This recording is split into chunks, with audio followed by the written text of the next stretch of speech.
Maná escondido para vencedores. Efesios capítulo 4, versículo 11 y versículo 12. Y él mismo dio a unos como apóstoles, a otros como profetas, a otros como evangelistas, a otros como pastores y maestros, a fin de perfeccionar a los santos para la obra del ministerio, para la edificación del cuerpo de Cristo. La epístola a los Efesios nos es compartida por el hermano Adolfo de la Rosa. El tema: entrenando a los santos, llevándoles a una preparación total para la edificación del cuerpo de Cristo. Hermanos, pues seguimos en la epístola a los Efesios. Y estamos hablando de la iglesia como el reino de Dios. Si lo decimos más particularmente, como el reino de los cielos. ¿Por qué razón? Porque decimos que el reino de Dios es de eternidad a eternidad. En el reino de Dios, Dios nunca deja de ser la máxima autoridad, el Rey Supremo, el Rey de Reyes, la autoridad máxima en este universo. Pero dentro del reino de Dios, tenemos el reino de los cielos, un término usado específicamente por el apóstol Mateo. Entonces, en ese sentido, hermanos, estamos hablando ahorita Mateo capítulo 5, capítulo 6 y capítulo 7, y estamos hablando de la constitución del reino de los cielos. El primer ítem o el primer aspecto que nosotros vemos es con respecto a la naturaleza del pueblo del reino, con respecto a la naturaleza de los hijos del reino. El segundo aspecto es con respecto a la influencia que deben ejercer los hijos del reino. Es decir, la sal y la luz del mundo. Estamos en el tercer aspecto con respecto a la ley de los hijos del reino. Wow, este es un asunto que necesitamos explicar un poquito más, hermanos. En este sentido, fíjese, pues tenemos un asunto que realmente tenemos que decir que Cristo cumplió la ley. ¿Cuál ley? La ley dada por Moisés. Y no solamente cumplió la ley, sino que también satisfizo todas las demandas que la ley tenía sobre nosotros. Y en ese sentido, su muerte se volvió una muerte sustitutiva. Pero por otro lado, cuando Cristo resucitó, ¿ve? Ese es el punto crucial para nosotros. Entonces, Él impartió su vida divina dentro de nosotros.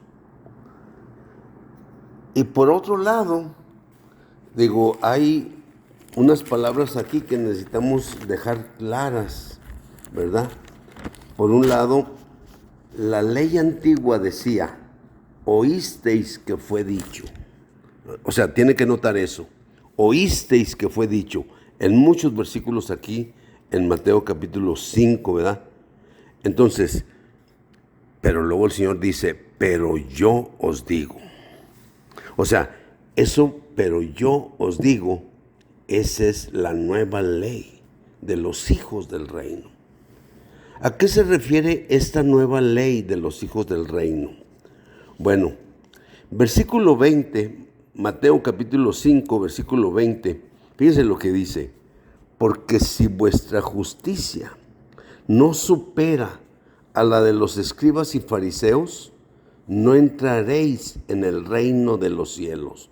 Wow, parece parece una cosa tremenda, pero ok, vuelvo a decir, Cristo cumplió la ley mosaica en todos sus aspectos, ¿sí?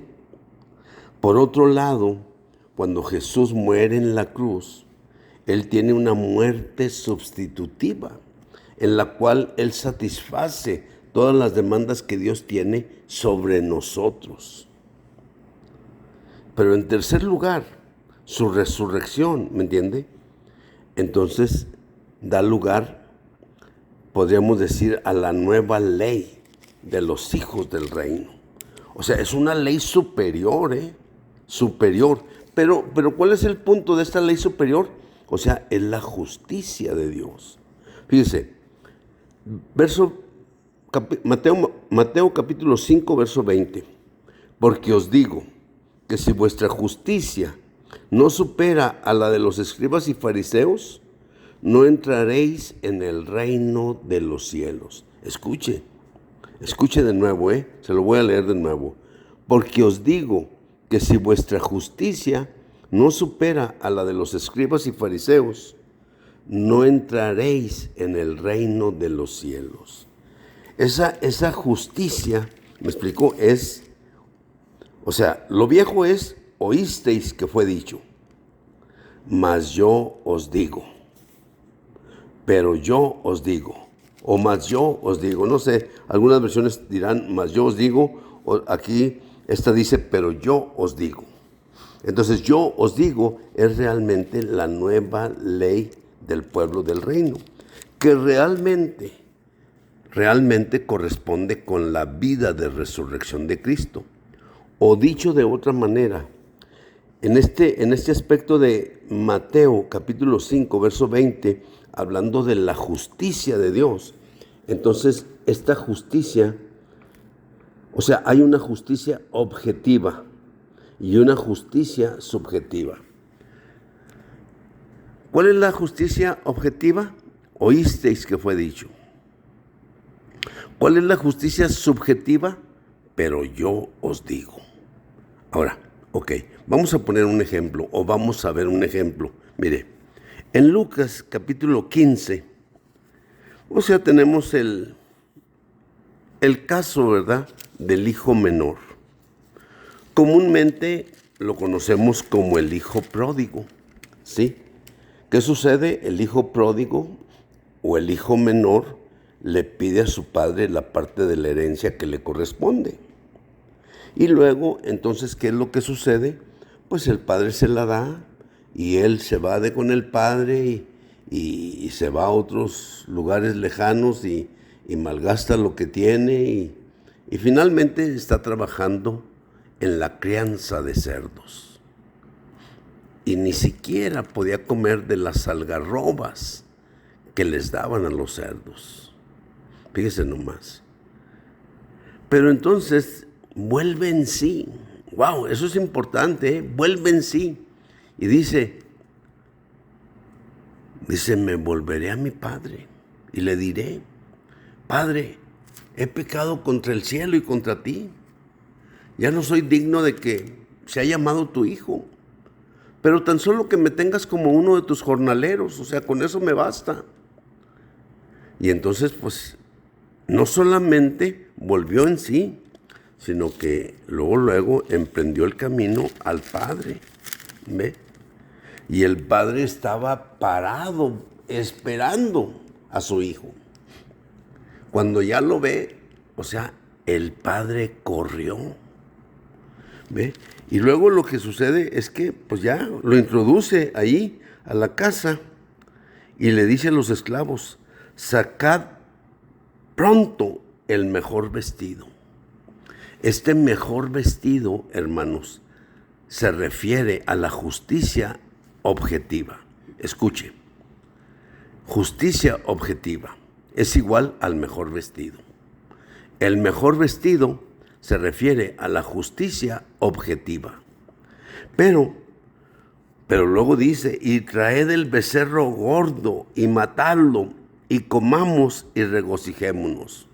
Y esto se refiere a la justicia subjetiva. ¿Ve? Eso quiere decir ¿Oísteis que fue dicho? Sí, pero yo os digo. No, nomás considere las cosas, pues cómo las dicen, ¿verdad? O sea, esto quiere decir que nosotros necesitamos tener una justicia subjetiva mucho más alta que la justicia objetiva. Cristo, de nuevo, cumplió la ley objetiva. Pero por otro lado, su muerte fue una muerte sustitutiva por nosotros. ¿Qué quiere decir? Que Él pagó y cumplió todas las demandas que el Padre tenía objetivamente contra nosotros. Y entonces, o sea, muere en ese asunto, pero resucita. Su resurrección nos trae realmente, pues, la vida divina para poder vencer todas las cosas viejas de la vieja ley y vivir de una manera subjetiva. Entonces, en este aspecto pues es bien tremendo, ¿ve? ¿Por qué razón? Pues porque luego dice que, por ejemplo, pues antiguamente podría decir que, pues, si fornicas, por ejemplo, como este caso, dice, pero yo os digo que todo el que repudia a su mujer, a no ser por causa de fornicación, hace que ella adultere. Y el que se casa con la repudiada, pues comete adulterio. Entonces, luego dice que cualquiera que, dice, oísteis que fue dicho, no cometerás adulterio. Pero escuche, pero yo os digo que todo el que mira a una mujer para codiciarla, ya adulteró con ella en su corazón. Imagínense nomás. Considere el asunto, ¿ve? Entonces, el becerro gordo denota nuestra justicia subjetiva. Y fíjese, cuando nosotros llegamos a Apocalipsis 19, en el versículo 7, dice, gocémonos y alegrémonos.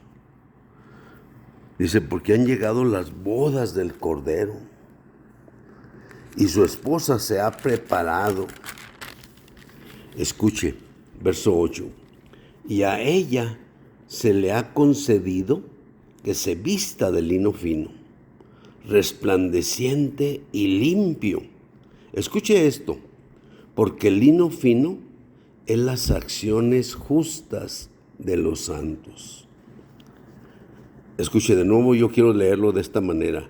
Porque el lino fino es las acciones justas, subjetivas de los santos. ¡Wow! Y me dijo, escribe, bienaventurados los que son llamados a la cena de las bodas del Cordero. Y me dijo, estas son palabras verdaderas de Dios. Entonces, nomás queremos enfatizar, hermanos, la nueva ley del pueblo del reino, o la nueva ley de los hijos del reino, explico, es simple y sencillamente vivir por la vida de resurrección del Hijo. O si lo decimos de otra manera, vivir por la justicia subjetiva. Oísteis que fue dicho, mas yo os digo. Oísteis que fue dicho es la justicia objetiva, podríamos decirlo así. Pero yo os digo es la justicia subjetiva. Esa justicia subjetiva, por ejemplo, en el caso del hijo pródigo o el hijo menor, escrituralmente diciendo, el hijo menor ¿Me explico? Se le vistió con el mejor vestido. Esa es la justicia objetiva. Pero mataron el becerro gordo y comieron. Y eso se refiere a la justicia subjetiva. Y finalmente, en Apocalipsis 19, 7 y 8 se nos muestra que la justicia subjetiva son las acciones justas de los santos. Y corresponde, ¿verdad?, con el vestido de lino blanco, lino finísimo. Gloria al Señor, hermanos. Amén.